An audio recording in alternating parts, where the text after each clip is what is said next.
어제 신규로 확진된 확진자 수는 6명이고 격리 해제는 90명 증가해서 전체적으로 격리 중인 환자 수는 계속 감소하고 있습니다. 하지만 아직까지 1967명이 격리 치료 중에 있습니다. 어제는 다행스럽게 사망자가 발생하진 않았습니다. 하지만 총 누적 사망자 수는 240명입니다.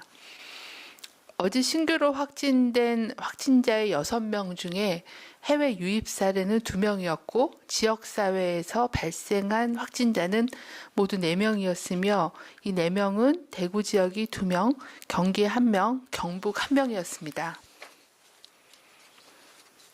최근 2주간 전파 경로를 말씀드리면 해외 유입 또는 해외 유입과 관련된 사례가 전체 확진자의 62%를 차지하여 아직까지는 해외 유입으로 인한 발생이 많은 부분을 차지하고 있습니다. 그 밖에 지역사회 집단 발병과 관련된 사례가 17.4%였고 현재 조사가 진행 중인 신규 사례가 10명, 3.9%였습니다. 어제 신규로 확진된 해외 유입 환자는 모두 2명이었고 유입 국가는 미주 지역으로 미국과 우루과이 지역이었습니다. 지역사회 주요 발병 사례를 말씀드리면 어제는 경북 포항에서 해병대 교육훈련단 입소 장병 중 1명, 대구시 거주자입니다. 1명이 입소 과정에서 실시한 검사에서 양성으로 판정되어 감염 경로에 대한 역학조사와 방역 조치가 진행 중에 있습니다. 지난 3월 30일부터 시작된 경기도 의정모 성모병원 관련된 역학조사의 중간 분석 결과를 말씀드리겠습니다.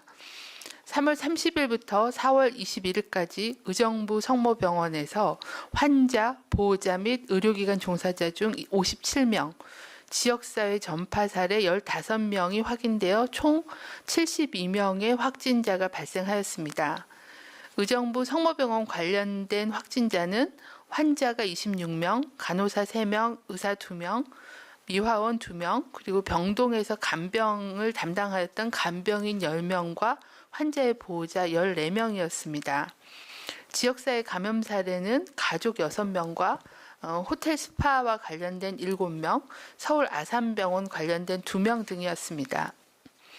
역학조사 결과 최초 인지된 환자, 지표 환자의 증상 발생일보다 먼저 증상이 시작된 환자가 있었고 또 3월 20일 8층에서 퇴원한 환자도 확진된 사례가 보고되어 3월 20일 이전에 병동 내에서 전파가 있었을 것으로 추정하였지만 정확한 감염원은 아직 확인하지는 못하였습니다. 지표 환자가 입원한 장소인 8층 이외에서도 환자가 발생하였고 환자의 병실 간 이동 또는 간병인 의료 종사자의 이동 등을 통해 층간 전파가 이루어졌을 걸로 추정하고 있습니다. 유행이 인지된 이후에 중앙과 지자체가 협력 대응하여 노출 기간 동안에 퇴원 환자 및 보호자 또한 그 당시 근무하였던 간병인들에 대한 추적 조사를 시작하였고 또 유행이 발생한 지역사회 전체적인 감시 체계를 강화해서 추가로 58명의 관련된 확진자를 신속하게 발견하여 조치하였습니다. 또한 접촉자 일제 검사를 통해서 22명, 전체 사례의 30.6%입니다. 22명의 무증상 감염자를 조기에 발견하였고 무증상 감염자의 접촉자에 대한 추적 조사 결과 무증상 감염자로 인한 2차 전파는 없었습니다. 최근 들어 확진 환자 수가 감소하였지만 코로나19 유행은 아직 진행 중입니다. 특히 주말을 맞이하여 종교시설과 유흥시설 등에 대한 각별한 주의를 다시 한번 당부드립니다. 온라인 등 비대면 비접촉 종교 행사 활용을 권장하고 현장 예배 시에는 반드시 발열 체크, 참여자 간의 2m 거리두기, 마스크 착용이 필요하며 특히 비말, 침방울이 튀는 행위를 자제하는 게 필요합니다.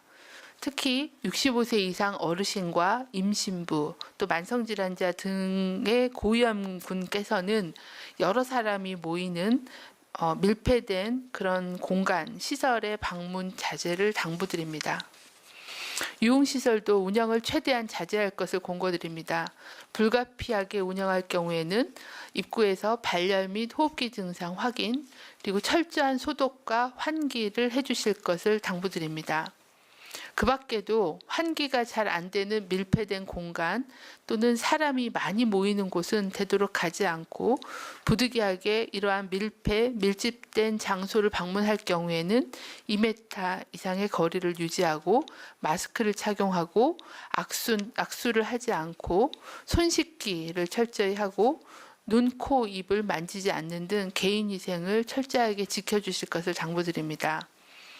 또한 의심 증상이 있을 때는 출근이나 외출을 하지 않으면서 선별진료소에서 검사를 받는 것이 중요합니다.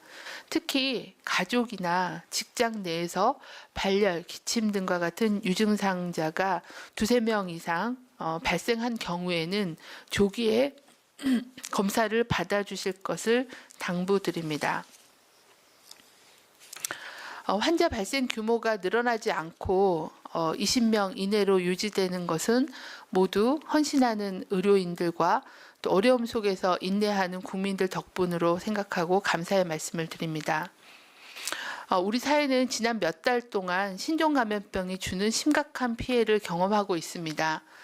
많은 사회경제적인 손실과 피해가 있었지만 더욱더 안타까운 것은 기저질환이 있으신 분이나 아니면 의료진들, 그리고 또 어르신들께서 코로나 감염으로 인해 사망하시는 그런 피해일 거라고 생각하고 송구한 마음을 금할 수 없습니다.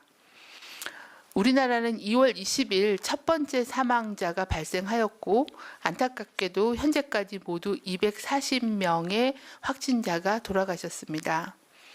2월에 신천지 교회 집단 발병으로 인한 폭발적인 집단 감염이 있은 후에 2달이 넘게 거의 매일 사망자가 발생하고 있었습니다.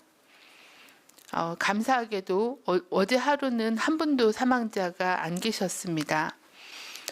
이런 지표가 지속되면 좋겠지만 아직도 위중한 환자가 상당수 치료를 받고 계십니다. 특히 70대, 80대 이상의 어르신들의 치명률은 매우 높아서 24%의 치명률을 보여주고 있습니다.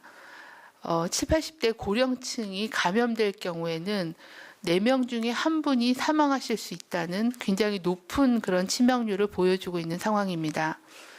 이렇듯 코로나 유행은 우리나라와 전 세계에 오늘도 지속되고 있는 것이 엄중한 현실임을 다시 한번 인식할 필요가 있겠습니다. 방역 당국은 이러한 고위험군들을 보호하는 게 가장 중요한 과제라고 생각하고 있습니다.